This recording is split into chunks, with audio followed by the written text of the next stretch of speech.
नमस्कार मित्रांनो. बिग बॉसच्या घरात होणार पुन्हा एकदा अनुश्री आणि प्राजक्तामध्ये जेवणावरून वाद. झालं असं की प्राजक्ताने झाडू मारण्याची ड्युटी केली नाही, यामुळे घरातील जेवण बनवणं थांबलं आहे.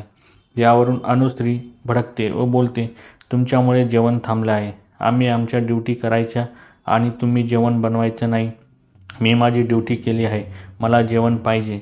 प्राजक्ता बोलते, अगदी बरोबर. सागर बोलतो, हो बरोबर आहे, आम्ही आमची पण ड्युटी केली आहे, आम्हाला पण जेवण पाहिजे. राखी बोलती, ती एकटी काय करणार, तुम्ही सगळ्यांनी हा मुद्दा उचला. सागर बोलतो, तू राणी आहेस, तू सांग. अनुश्री बोलते, एरवी तू माणुसकीचा गप्पा मारते, आता कुठे गेली तुझी माणुसकी, तेवढा कचरा साफ करून टाक ना. प्राजक्ता बोलते, अनुश्री माझ्यावर येऊ नको, मी नाही करणार आज, आज मी नाही झुकणार. कोण चूक कोण बरोबर हे कमेंट बॉक्समध्ये नक्की सांगा आणि अशाच नवीन अपडेटसाठी आमच्या चॅनलला लाईक शेअर आणि सबस्क्राईब करायला विसरू नका. तोपर्यंत धन्यवाद मित्रांनो.